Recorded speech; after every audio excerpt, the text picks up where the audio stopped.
you were talking about the Polish antiques. Do you know how your father happened to get to France? The story of that? He just, yes?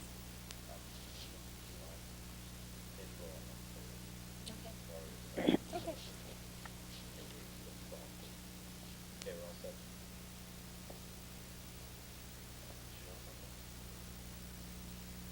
Where do I speak to you or to you or to you? Who do I speak to? Us. My name is Maliette. Maliette Landau Wallens. I was born in Strasbourg, France, on May 1st, 1929, where we lived a very comfortable life. My sister and my parents and I, we went to a French school, le lycée de jeunes filles. My father was in the textile business. My mother, a housewife taking care of the home, the children, but very interested in everything that was going on and very interested in the business and in all the affairs that needed to be done. We were brought up in an Orthodox home and in a very traditional home. We grew up almost in a tribal sense. We didn't have that much family, but there were family of family and all the children and cousins of cousins. And it was just a wonderful feeling.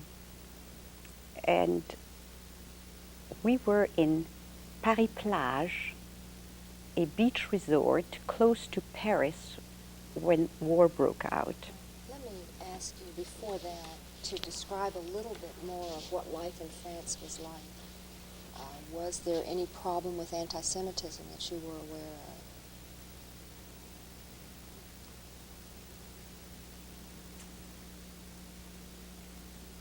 I don't remember feeling any anti-Semitism at the time. We lived very comfortably. My parents were very active in Jewish organizations. We were, as little girls, active in what would be called here bluebirds, I believe. Having had sons only, I'm not there, but I think it's called bluebirds. Our group, we were called Ailes Bleues, Blue Wings, but it was a Jewish group, and we would go to services there on Friday night. So we were I did not feel it. We were in Germany a lot at the time because my mother's sister lived there. And it's very strange when I think of it. I shudder being in Germany, visiting. And when I think of it now, we were in the street playing with the children, and when the German troops came by marching with the rest of the little kids, we would just stand out there, raise our hands. And when I think of what we did as Jewish children, standing out there, saluting the troops, standing up there, singing with the others, I shudder at the thought, but we did. We were playing in the streets, the troops marched by, and we did what all the other children did. That shows how, was it naive, or children are... Trusting. All the other children did, we did too. The soldiers marched, we saluted them. Did you have any understanding at that point what was going on? No, we just were having fun in the street. You don't remember your parents discussing? No, I don't have any recollection of that. The only recollection I have is that they were trying at the time, and I didn't care enough, that they were trying to get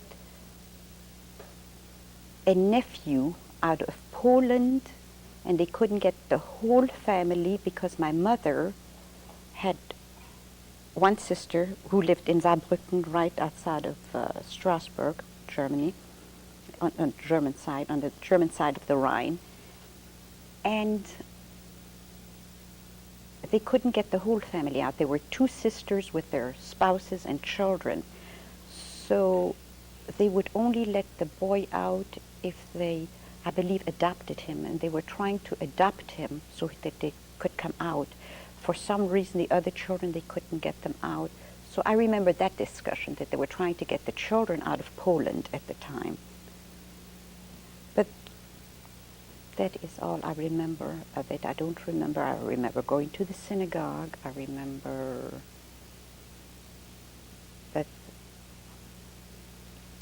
that it should have happened to myself. I don't. I remember going to the girls' school, that on Thursdays they had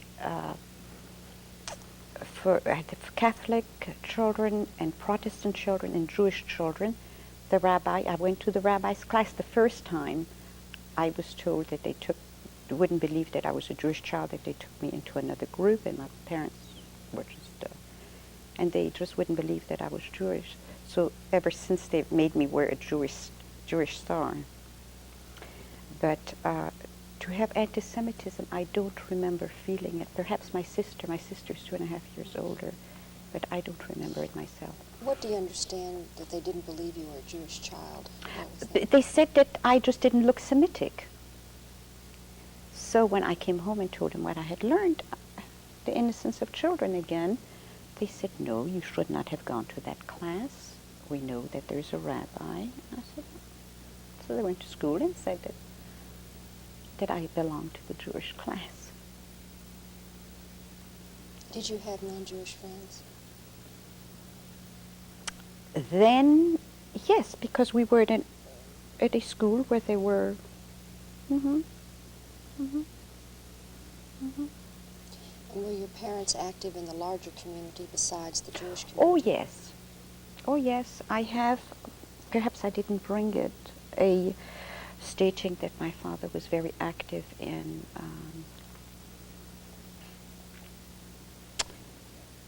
a business aspect of it. Would it be like the Chamber of Commerce? I'm not sure that that's the same thing. You've brought some things from your home in France that you had there. Well, because at the time that we had to leave, they gave the people of Strasbourg a chance to leave within 24 hours when war broke out. And when was that? What date was that? That was the summer of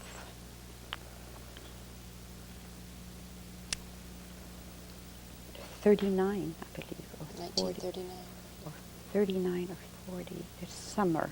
And you were 10 years old? No, I was 9 at the time because I was 11 when we left France.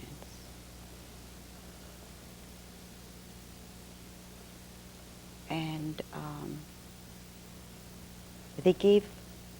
we weren't there at the time. We were on vacation, and my father had just 12 kilos he could take with him, 25 pounds. And so he didn't have a chance to take too much. But this is a menorah. This is a menorah. And we use it. And then when we were engaged, when my husband and I were engaged, they felt that we should have it. It was very, very, very precious to them. And my father had brought it with him when he emigrated to France. So we use it and we cherish it, and we hope to give it to our children. Do you know why he went to France from Poland? Because of the opportunities. He just wanted to, as a young man, go to bigger and better things. So at that point there was no anti-Semitic problem? In Poland there were pogroms, there was, they did not have as many opportunities, and it was more difficult to get an education. And people were poor. And so everyone tried to improve their lot and do better. And my father then wanted to improve his situation and try to have a brighter future. And was that from his parents' home in Poland? Or? Yes, yes, and he took this with him. And also, there are a few other things, but we have 2 married sons, and so some of the things we have already given to them. This is a Megillah, and it has the book of Esther, and it is a scroll, and it's a very old piece. Can you turn it so the writing is seen on the other side? Oh, and this is the... And it has been, it is truly an antique. We're really very proud of it and thrilled to own it.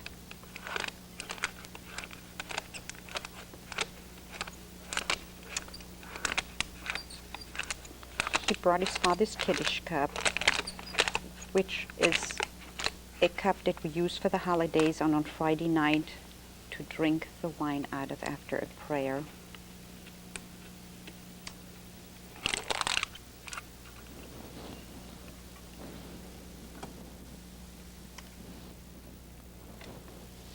Just things that made them feel close to home.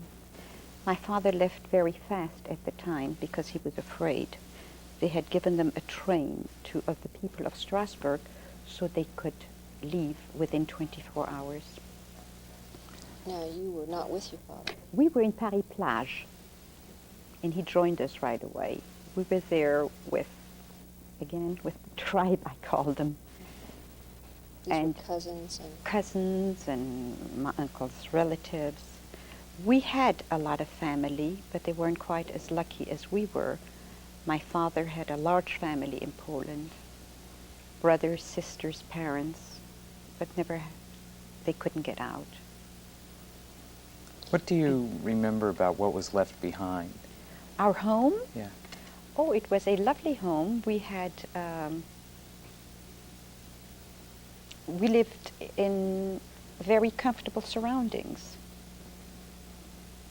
And we left, there were 2 things that my father was really trying very hard after the war to get back. He was very proud of his girls, and he had some paintings done of us that were life-size by the royal painter of the King of Belgium. And, so they were in the dining room, and he tried very hard to get that back. And he went back to Strasbourg. And our neighbors downstairs said that nothing was left, that when they ransacked the apartment, that was some of the things that were taken. And through the years, he has tried to get these back, because you hear here and then that art, a niche of art has been found, and he didn't want anything as badly as those 2 paintings. Sure. Has he been able to recover anything at all? No, as a matter of fact, he has not even been able to recover. I wasn't going to go into that until later. When we finally left France, when we left Marseille, we were not allowed, the French were not allowed to take money out, so I shouldn't have said that. Jews were not allowed to take money out. And so they gave us just such a quantity of money that could be sent through the banks. And at that time, we had papers for Martinique, but we never reached Martinique because we were taken prisoners. I was going to go to let's that in back up because, I was going to go to it in the, yeah. You had asked me in chronological order. What was it like when your father came to your vacation and told you? Oh, well, it was just we had to leave right away. Do you remember how it felt, what your thoughts were? To me, it was an adventure. To my mother and everyone else, I couldn't believe it was an upset. And all I wanted to know is when we were going to go back to school, that I had to unfinished things. And at the time, it didn't seem, I was very adventurous and very tomboyish and playful. So I just wanted certain things that were mine. And my father had come with things that I was absolutely not interested in. I had no interest in the menorah. I had no interest in the challah knife we had, or the Kiddush cup, or things that were so important to him. And for a little while, I felt not even deprived, just angry that he didn't think enough to bring my things. But I was always very flexible. What about your Always. sister? She was older. Did My- she have my a different sister- understanding? Yes, my sister was different. My sister was more serious. My sister is more serious, and my sister is more responsible and was more worried about my mother's. My mother had a blood pressure problem, and she was more the one that. But the adventure was just starting. We had to leave right away, and at the time there were 8 of us. There was my aunt and my uncle, my mother's sister, and their 2 children. And we were leaving suddenly Paris Plage, and it wasn't supposed to be yet. They were open. There was an opening of this. Who is it? And the 7 Dwarfs. Snow White. Snow White and the 7 Dwarfs had come from the States, and we were going to see it, and we weren't going to be able to do that. And we all left very suddenly, and the 8 of us drove in a car with the things that we were allowed to have with us. And we joined a true caravan. It was truly a caravan. And I hadn't thought about it until lately when Sarah Stein called me and we were meeting and just talking about it a little. And now every time I'm on Central Expressway at 5 o'clock and I can't move, my mind wanders about the caravan. That's how it was. We were just in the car. But I think, my God, why can't I just look around and see and not be as relaxed as I was then? But we were, everyone was just, and it was very slow moving, and there were a lot of people on the road, on wheels, anything on wheels, bicycles, bundles, babies. And at the time, it didn't mean that much until about 3 years later, I noticed on the trees scarves, a shoe, a belt, a large picture. And it was very puzzling. What are all these things?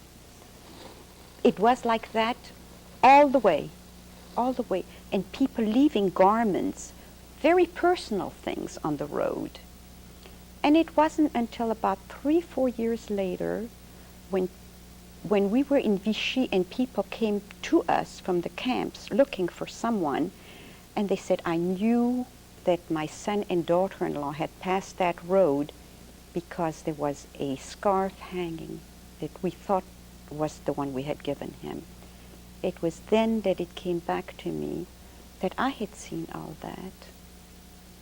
So And it was a I way didn't know of the communicating with It other was a family way members. of communicating, a way of letting them know, I have been here. And when I think of it now, it would have been a different experience. Had you known what was going on? I really wasn't aware. Why? There was just a lot of commotion. And we would stop at night. I'm not sure why, if it was lack of gasoline or lack of lights, or we couldn't drive because of the lights. And I remember all being in one room, piled in one room, and the sirens started. Were just awakened us, and we had to all go into the cellar without any lights. And the next morning we left again. Where and were you going? We were headed toward Vichy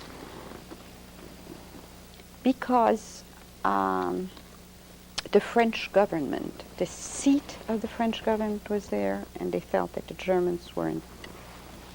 It was just, for the time being, people were just going where they felt they would be safe for a while until they could get out of France, just trying to get away from wherever they were arresting Jews at the time, just trying to run away. So your parents knew they had to leave France?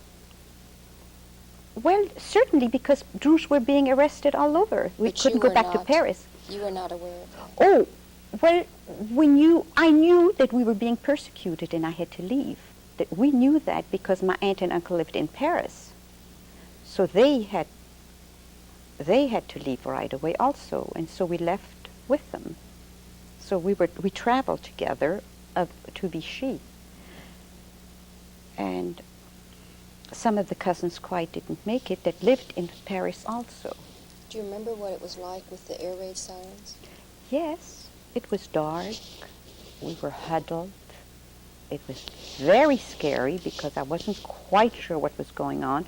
No one ever bothered to explain to us really why or tomorrow the sun will come up again. I was discussing that with my sister. She said, no one explained anything, no one consoled or no one told us. We just knew that we had to do it and we did it. We are so discussing things with our children. They just didn't. And we're always concerned what their feelings would be and getting away from friends and be sure that they have a special toy with them or a special book. It was very scary that night, yes. We didn't know, I didn't know what was going on. I didn't know the reason, actually. We were down there. And you went to Vichy? We finally made it to Vichy, and we tried to get organized into a daily routine. They registered us in a school. Education was always a very important part of our life, to my parents. And they registered us in a school not right in Vichy, but in QC. And I suppose it was about, 10, 12 kilometers out of Vichy. And we rode our bicycles, and snow, rain. We just knew we had to go to school. And by the time we'd get to school, we were dry, and by the time we'd get home, we were wet again. And we did what every other refugee did, and at the time, that is when I realized the difficulties of being a Jew. Then I realized the persecution of the Jew because they took away my Star of David. We had to stand in line for food. We had to go, whenever you heard that there was going to be bread or butter, we would all stand in line, and we sometimes would have to go at dawn, 3, 4 o'clock in the morning, because there was just so much, and if you would get there on time, you would get some. And at one time, in particular, I was standing for butter, and there was a very large woman in front of me. Perhaps now that I think of it, perhaps she wasn't that large. It's perhaps that she just seemed so large because, and perhaps it wasn't so loud. It seems that she just exploded and turned around to me. She said, little blonde, the reason you're standing here instead of being in school and sitting down to a warm breakfast, it's because of the Jews.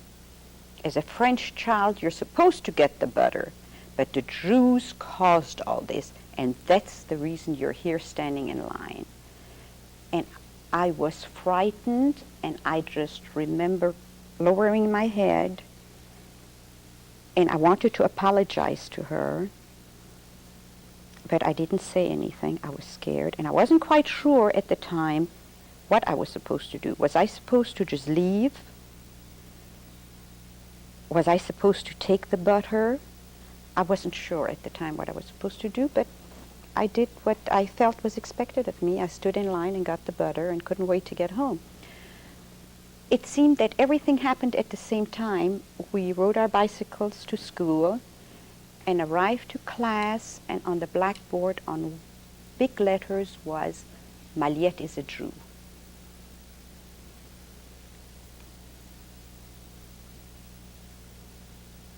I am embarrassed to say, but I feel I should say the truth.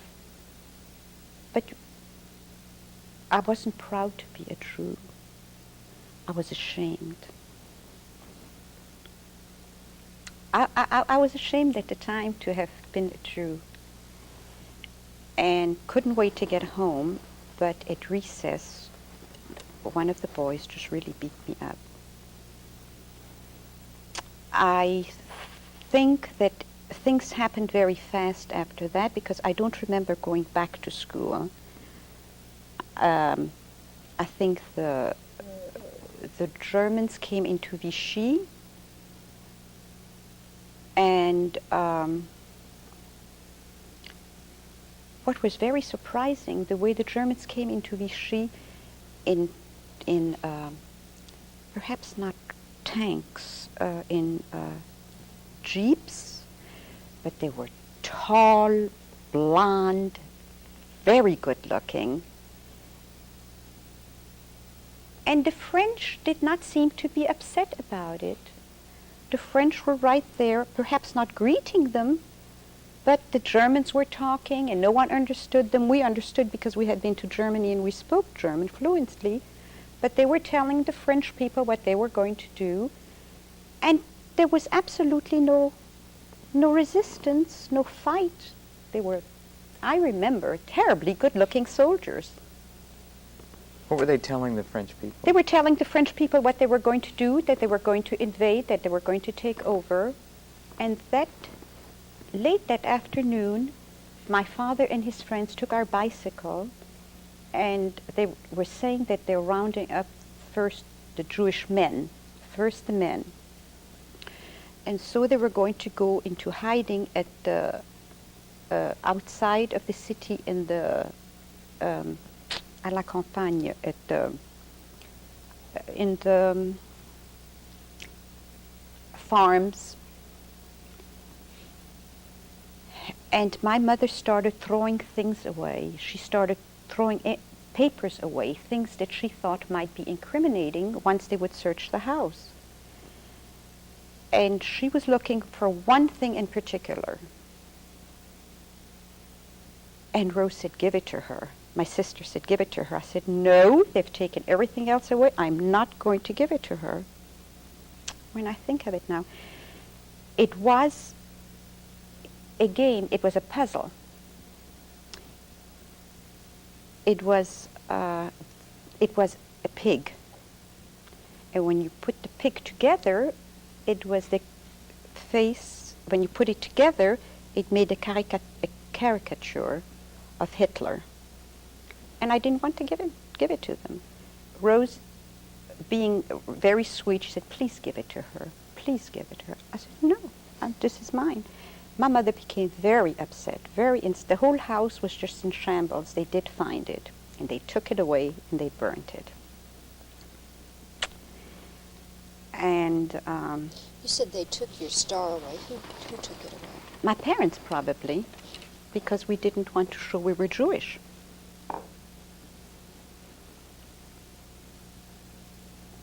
So my father came back.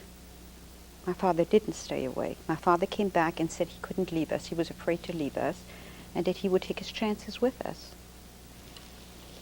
And we left right away. Did your aunt and uncle also go? Well,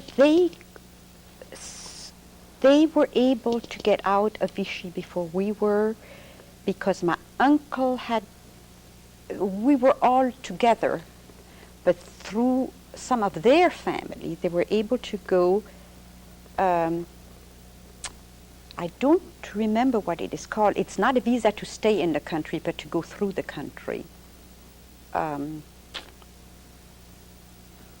It's papers to go through a country. They were able to get into Spain, and we weren't. So they left a little earlier. but they went a completely different route. So no, after they left, we were just the four of us. And we left for the south.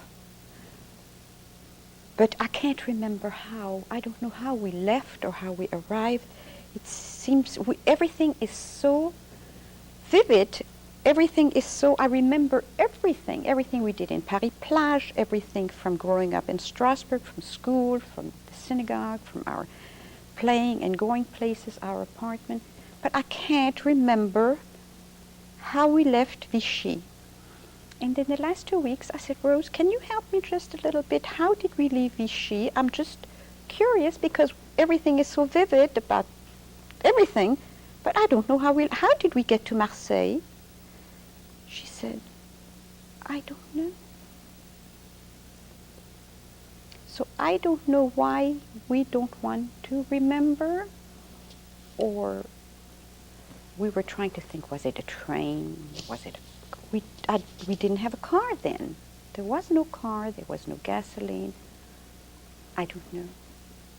My parents are gone. I just don't know how we made it to Marseille. But we were in Marseille. And in Marseille we were with, again like when we were on the caravan, with tens of thousands of other refugees. How old were you at this time? At this time I was 10 because I had a birthday in Marseille. So this was 1939. That was 40, I believe. We arrived to Marseille, I believe, in 40 because we left in 41. And we arrived to Marseille and we found a place to stay and then started again the daily life of, but no school, just trying to get visas. And you would queue up, you would stand in line at the different embassies and try to get visas any which way. And of course, all the refugees were trying to go to, the wonderful dream was to go to the United States, but the United States just couldn't take or wouldn't take, or it was very difficult to get papers for the United States. So what my family tried to do is to go temporarily any place, South America, Australia, any place. And different people, we found a lot of different people who they knew, relatives of relatives who they found. And they tried to live together, to have something together, somebody else to be with. And one night my father came home very excited. We had gotten papers for Brazil. And to be sure that there was plenty of food, that seems to always have been the thing, to have food, is he bought things that wouldn't be perishable. I remember halva. And I remember we couldn't eat halva for 40 years after that. He bought blocks of halva, which was available through, it seemed to be a very, there were a lot of Moroccans, and they made a lot of halva there. And some kind of salamis and crackers and some kind of dried crackers. At the same place he found the halva. And packed up our few belongings, and we thought we were boarding a ship. He had bought passageway, but they wouldn't let us board. They had sold my father false papers. And so they started all over again. And do you remember how that felt? It felt terrible. It felt terrible because I didn't want to go back where we were. I didn't want to go back where it was. I had just had enough. I wanted to just go. We didn't have a daily routine. We just didn't know what was going on. So we went back, and And the late afternoon, what I liked best is that when the embassies and everything would close, what I liked best was that we could go with our parents and where they would meet all their friends in a cafe house, at the cafe. A cafe was a big thing in Europe. That's where you would meet friends, and they would do that in the evening. They would discuss where they were going or where they were able to go and where it would be good to go the next morning. And they were able to get papers. If I get into too many details, just tell me when to No, stop. you're fine. Then they were able to get papers for Martinique. And since Jews were allowed to just take so much money out, they were allowed to go through the banks and send money through the bank to Martinique. And that's what the people did that went with us, acquaintances. And we boarded the ship, the Winnipeg, and that was 1941. We boarded the Winnipeg, and Were the Germans in Marseille? no, the Germans were not in Marseille. No, and we left on supposedly the last ship. That was late 41, and we boarded the Winnipeg with our bundles, and they put us down in cargo.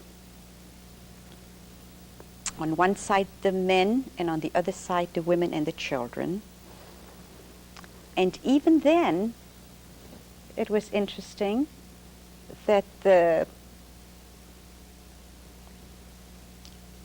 Jews who wanted to could have a choice. They organized themselves to have a kosher table. By having a kosher table, it would just be meatless. Beans, bread, whatever there was the food, or share whatever everybody brought. And they had religious services. For those who wanted, they attended it. There were a lot of young people, there were a lot of young girls. My sister had a friend aboard the ship who by chance had left on the same, she was in Paris Plage at the same time we were. So she had her friend, and I ran around and chatted with the sailors, and my mother was very upset about that and tried to hold me back. But the stench was terrible in the downstairs. People were sick, and we were sleeping on bunks, and when they were sick, they would just one on top of the other, and it was just uncomfortable, and I liked to go up on the deck. My sister was more responsible, and she stayed with my mother. One night in particular, I didn't want to stay because the sea was very rough and people were really sick, and I didn't want to stay down because I slept on the bottom. And my mother found a younger couple who we were very friendly with. My parents were very good friends with her parents, so they took me with them, and we slept on the deck, up on the deck. And that night, in the middle of the night, the ship stopped, and we saw boxes being thrown in the water. At the time, we didn't know what it was, but I saw that. And soldiers came aboard the ship, and we were sent down where we belonged, where we were supposed to be. And there was a lot of commotion. We were not allowed to go on. We were stopped by the British. The British had taken us prisoners and took us to Trinidad. In Trinidad, we were taken as political prisoners, and they put the women and the children on one island and the men on another island. The women were very upset. The women were screaming, and therefore the children were screaming because they didn't know where their spouses or their sons were. Because the men were on one side and the women were on another side. And there was just a lot of commotion aboard on that little island. I remember my mother not wanting us to use the bathroom because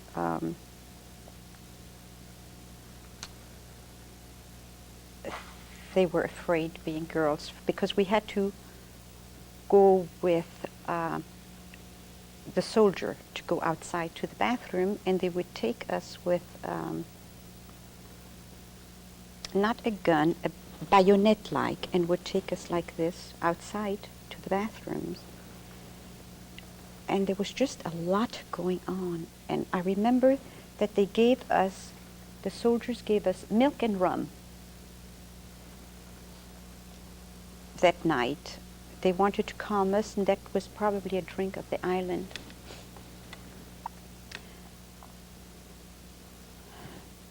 Were any of the papers that you have from that voyage? Well, we had to have exit papers from Trinidad. Or from France? Oh, yes, from France I have papers, yes. Oh, as a matter of fact, I don't have it now. I have copies, I didn't bring it, of my father kept photostatic copies of the papers that were sent through the banks, being afraid that it might get lost, to prove that he had sent money to Martinique. But since we didn't get to Martinique, I didn't bring that. We'd never made it to Martinique, but we have copies of the bank of Marseille stating that the money was sent to Martinique. Do you have papers of where you had gotten to at this point? To Trinidad?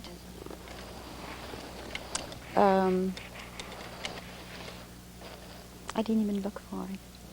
So these are later papers that you have with you? Well, no, they're earlier papers. Why don't you share what They are papers. Actually, I brought, still from Poland, a graduation paper from,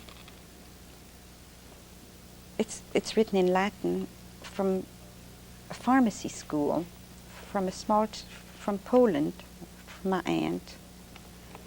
Only to show that even though they weren't really rich, that the girls in Poland, Jewish girls, that they all were very eager to be educated and go for higher education. And I had that, and I have my father's driver's license from Vichy. And I have, while we were in Vichy, we had to each have an identification card to identify who we were, and this is mine when I was living in Vichy. It was an identification card that we had to show if we were stopped, that we had a legal right to be there. And I have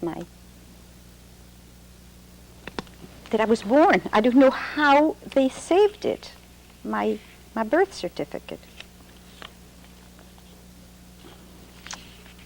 I never knew I had it. I have a birth certificate. And I have papers that show that my parents are of high morality, that they were allowed to be in Vichy. I don't know if I brought it. I found it this morning. I really didn't, these things were interesting, but I didn't think that they would be of interest to anyone else.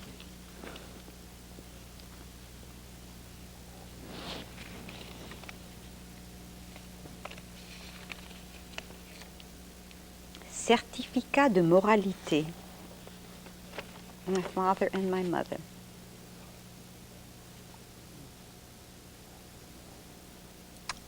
It's, I have them from Strasbourg also, but I didn't bring them. But these are from Vichy.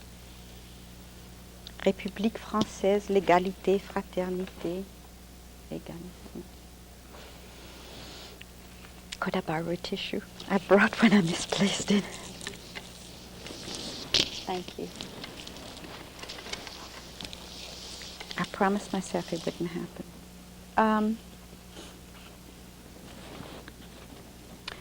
So we were we were in the island, and we found out that the British were looking for spies. And they had to go through papers, they had to go through the Winnipeg, they had to go through the ship.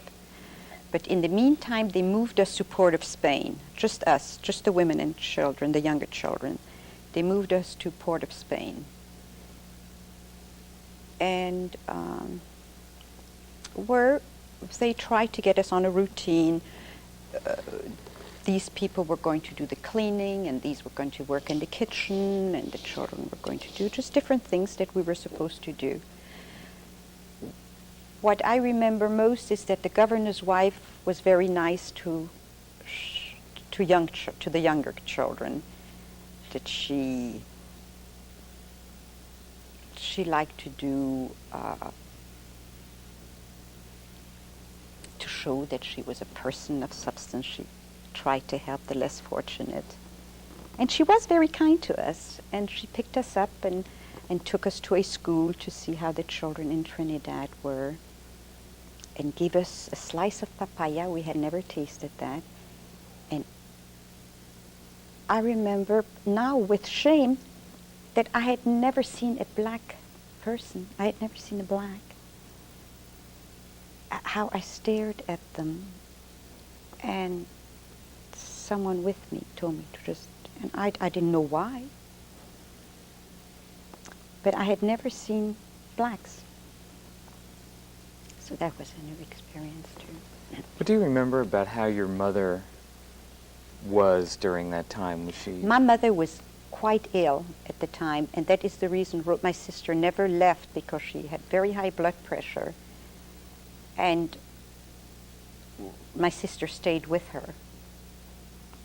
And at the time, I remember when she had to stay in bed, she was quite ill. I don't know if I want this on tape. I stole a Coca-Cola. I had never seen a Coca-Cola, but everyone just loved them. They gave us Coca-Colas once in a while if we did our work well, and to me that was just the greatest treat. And when my mother was ill, really I snuck into the kitchen late and stole a Coca-Cola as a treat to my mother. Was there any facility for your mother to get medical help there? I don't remember. There was. I remember that she did get it later. She was terribly upset because of her family. They weren't able to get the children out. They were trying to adopt them and were not able to get them out on time. Poland. From Poland. So both of your parents were from Poland originally? Yes. They left at a very young age and to establish themselves in France. Did she tell you, did she give you any encouragement, or was it more that you and your sister were taking care of her and you were encouraging No, it was her? just, we weren't encouraging her either.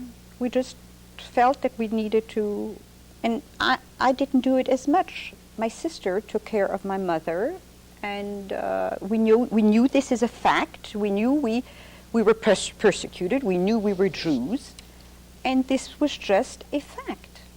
I don't know why. I must have, it seems to me that it must have been ingrained in me that is the way it was supposed to be, because my mother had been through that before. It was, what was Poland then at the time was Austria. So they in turn had to leave before, and they in turn had been persecuted before. My grandmother, I had been told, had a very hard time bringing up 4 girls because she was widowed very early.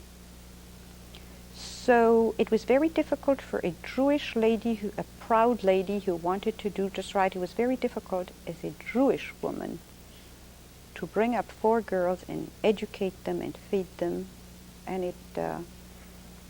But I accepted the fact, and I think my sister did too, that it was supposed to be that way. That Jews were persecuted. We did not ask that we were supposed to hide, and that we were not entitled at the time of the butter or the bread or whatever. At what point did it stop being an adventure to you?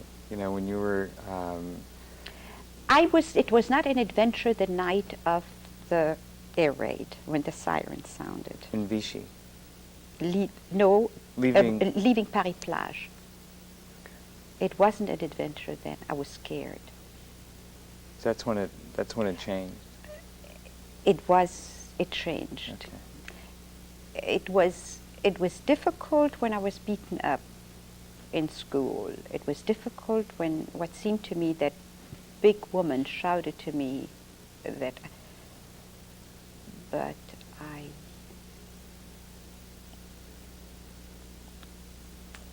Do you know what you were fleeing? You say persecution. I felt we were just going to safety because we were Jews. I wasn't quite sure what I had done wrong, but I knew that something was wrong, like in school. I was ashamed. I was ashamed that I was Jewish then.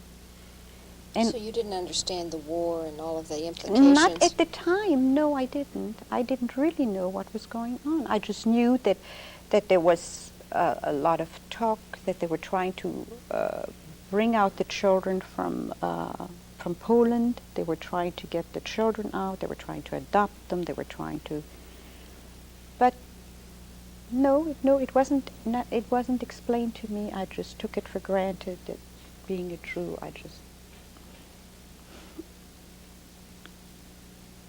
And so you were at Port of Spain? We were in Port of Spain, and we didn't know what, none of the women knew what was going on with the men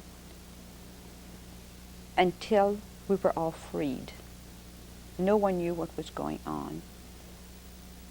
And then we had to start all over again. How long were you there? We were in Port of Spain, I would say about 3-4 months, not and more. How long in Trinidad? Well, Port of Spain is in Trinidad. Mm-hmm. Uh-huh. You said you were transferred, though, from Well, the island. we were transferred from the island to Port of Spain. In Port of Spain was already when we were in better conditions, and then we were freed, and we went to a hotel. But even then, we went only where the Jewish people went. We were all together again. And we were there just long enough to get papers. So 3 or 4 months? Not in all. And at the time, we were able to get papers for Mexico because our family had gotten there already. And Mexico at the time was very friendly to the refugees. Now, this was the aunt and uncle that you had started traveling with? Yes, that we had went always through Spain. Yes, who we grew up with and we were always very close to, and that we were with in Germany so often, and they were at our house. As a matter of fact, she came to Strasbourg to have her son, my cousin. And we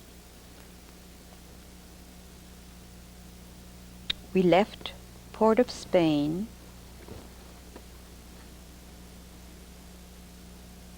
Oh, We you went mentioned to- that the British were looking for spies. Were you actually on a spy ship then? There were spies aboard the ship, yes. But And you that had- was the reason that they threw away papers, and that is the reason so many things were thrown away that night. They found whatever they were looking for and freed us. Do you have your papers to Mexico? Yes, but we're not quite in Mexico yet. We were in Venezuela, we were in Costa Rica, and finally we made it to Panama City, where again we were taken to quarantine. I'm not sure why. And I How found long did it take you from Port of Spain to Panama City? just a matter of weeks. Just a matter of weeks, because and then finally, I don't. We only have the two. I have the boarding passes from Panama City to finally Liberty to Mexico City.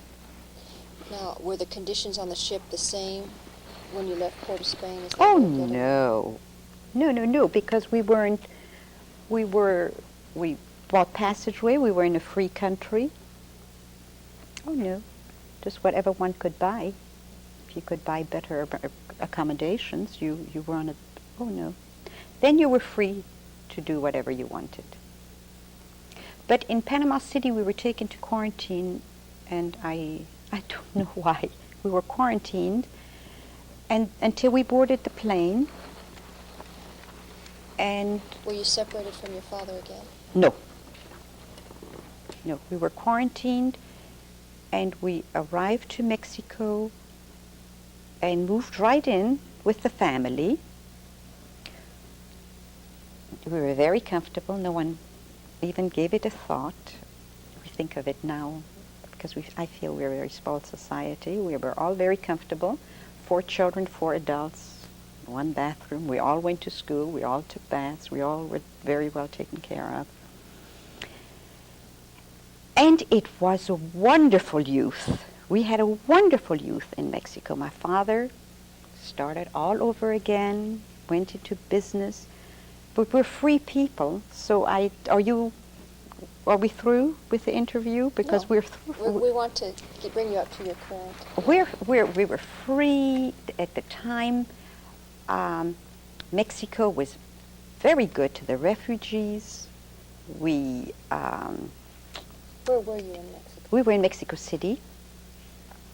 My mother felt very strongly about the girls having the right education, but private schools were very costly and not affordable at the time. So she took our French passports and took us to the French school. And at the time, the French school had a long waiting list because there were more refugees than we were, and not just Jewish people, but my parents said that we had to get out of school because of the war.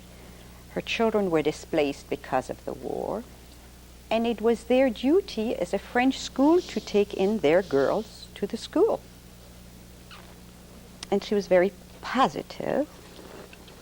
And we started going to the French school until it was time to learn a new language. And then they put us in the American school. But Mexico was kind to refugees. And refugees, as a rule, did well. The Jews kept pretty well to themselves. But again, you could feel the sting of anti-Semitism because Jews couldn't go into politics, the Jews weren't going into law.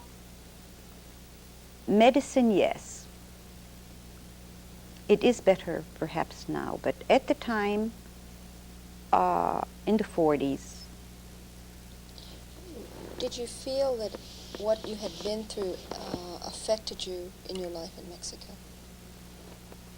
Or any members of your family? Yes, it really did. It made me a very, very extremely flexible person. I was told, and I felt that it made me a very flexible person. My mother was very ill from it. It was a very bad experience. My father suffered a heart attack. When you say your mother was ill, in My what mother way? had very high blood pressure. She was losing her sight from it. She developed,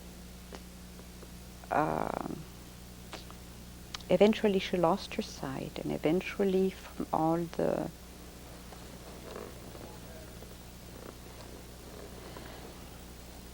it was just bad. My father had a stroke and a heart attack, and it was just one thing after another. And your sister? My sister, well, also didn't fare very well. But she's here, and we're alive, and there are the 2 of us. What do you think about it had the impact? What was the trauma that it...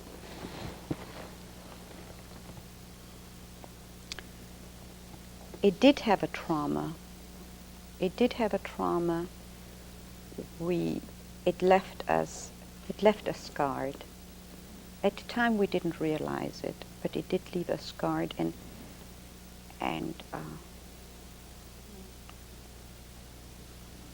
well, I haven't quite spoken about it like that.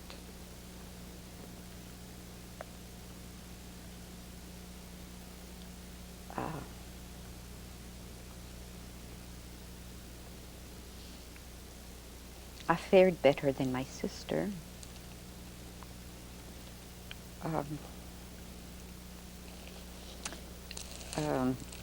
It scars one emotionally. At the time you don't realize it, but it does scar you emotionally for life.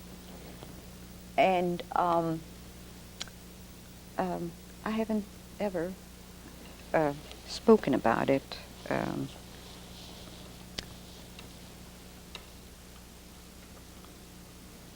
One isn't the same, but one doesn't talk about it because, you know, you're not the only one, and so many people have had it worse. You were very lucky, and we were very lucky.